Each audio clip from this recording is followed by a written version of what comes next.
Shalom, Bapak, Ibu, dan saudara-saudara terkasih dalam Kristus. Berjumpa kembali dalam program BBKS, Benediktus Baca Kitab Suci. Bacaan dari Kitab Bilangan.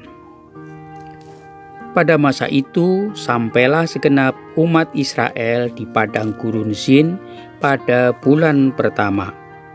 Mereka lalu tinggal di Kades. Di sana Miriam meninggal dunia dan dikuburkan. Sekali peristiwa tidak ada lagi air minum bagi umat, maka berkumpullah mereka mengerumuni Musa dan Harun. Mereka bertengkar dengan Musa, katanya, "Mengapa kami tidak mati binasa pada saat saudara-saudara kami mati di hadapan Tuhan? Mengapa kalian memimpin jemaat Tuhan ke padang gurun ini? Mengapa kami dan ternak kami harus mati di sini?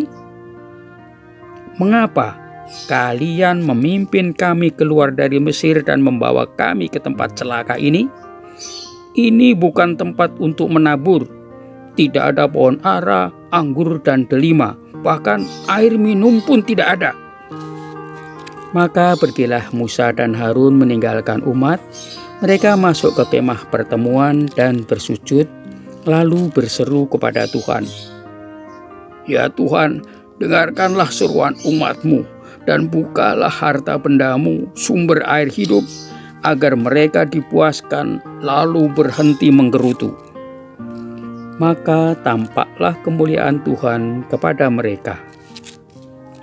Tuhan lalu bersabda kepada Musa, "Ambillah tongkatmu itu dan bersama dengan Harun kakakmu, suruhlah umat berkumpul.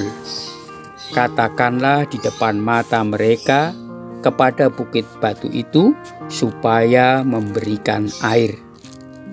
Maka engkau akan mengeluarkan air bagi mereka dari bukit batu itu dan memberi minum umat beserta ternaknya." Musa lalu mengambil tongkat itu dari hadapan Tuhan seperti diperintahkan Tuhan kepadanya. Sesudah itu Musa dan Harun mengumpulkan jemaat itu di depan bukit batu. Berkatalah Musa kepada mereka, "Dengarkanlah hai orang durhaka, masakan kami harus mengeluarkan air bagimu dari bukit batu ini?" Kemudian Musa mengangkat tangannya, lalu memukul bukit batu itu 2 kali dengan tongkatnya.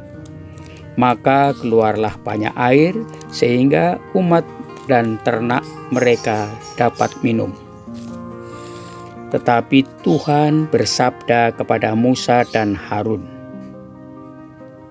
"Karena kalian tidak percaya kepadaku dan tidak menghormati kekudusanku di depan orang Israel, maka kalian tidak akan membawa umat ini masuk ke negeri yang akan kuberikan kepada mereka."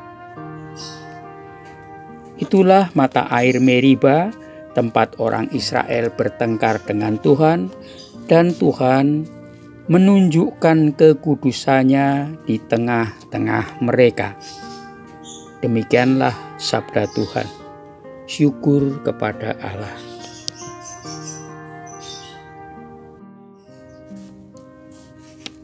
Tuhan sertamu dan sertamu juga. Inilah Injil Yesus Kristus menurut Matius. Dimuliakanlah Tuhan. Sekali peristiwa, Yesus tiba di daerah Kaisarea Filipi.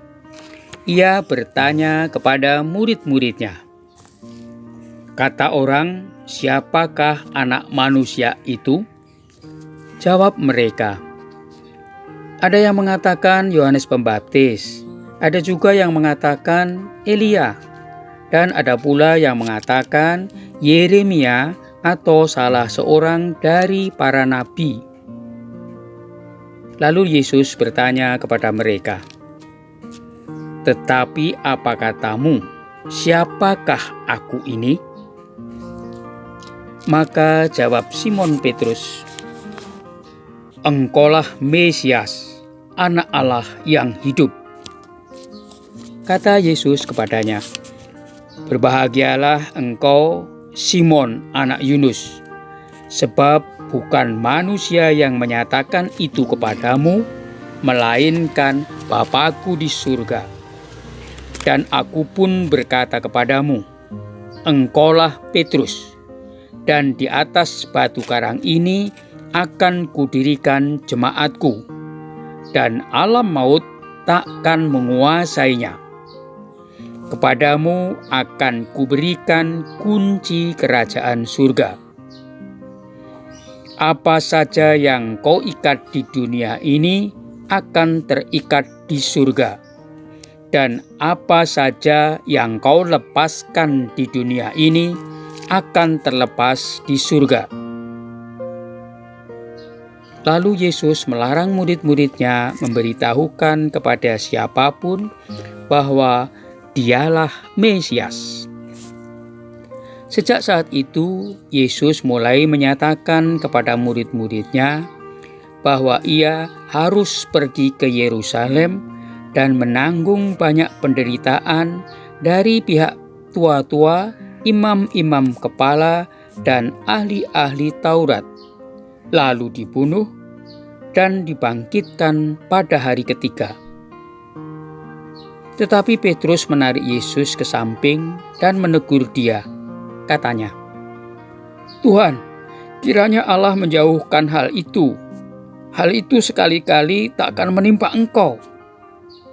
Tetapi Yesus berpaling dan berkata kepada Petrus, "Enyahlah iblis, engkau suatu batu sandungan bagiku. Sebab engkau memikirkan bukan yang dipikirkan Allah, melainkan apa yang dipikirkan manusia." Demikianlah Injil Tuhan. Terpujilah Kristus. Renungan hari ini dibacakan dari buku Siarah Batin.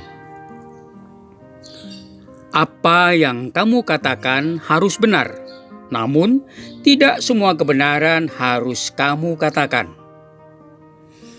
Kata-kata bijak ini aktual di era media sosial saat ini.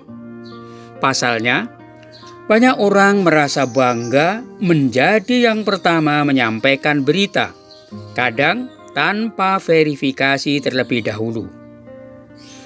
Seharusnya, kalaupun berita itu benar, kadang lebih bijak juga untuk tidak menyebarluaskannya demi melindungi privasi orang yang bersangkutan, atau karena publik belum siap menerima kebenaran berita tersebut.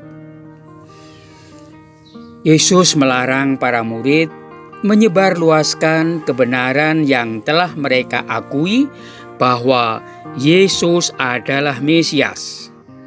Alasannya, orang banyak belum siap menerima kebenaran itu. Orang banyak masih membayangkan Mesias sebagai pimpinan politik yang jaya, padahal Mesias harus menderita, disalib, dan wafat. Terlalu gegabah mewartakan kebenaran kadang malah kontraproduktif. Di era di mana kecepatan disamakan dengan efisiensi, orang cenderung tidak sabar. Musa dan Harun juga mudah kurang sabar di hadapan umat Israel yang terus berkeluh kesah. Mereka pun cepat-cepat meminta Allah mengintervensi dengan membuat mukjizat, yakni dengan mengalirkan air dari bukit batu. Mudah meminta mukjizat dan kekurangsabaran kadang mengekspresikan kedangkalan iman. Tak heran Allah menegur Musa dan Harun. "Karena kamu tidak percaya kepadaku, kamu tidak akan membawa jemaah ini masuk ke negeri yang akan kuberikan kepada mereka. Dikutip dari kitab Bilangan bab 20 ayat 12. Marilah kita berdoa. Ya Allah, ajarlah kami untuk bersabar agar kami dapat bersikap bijak. Amin.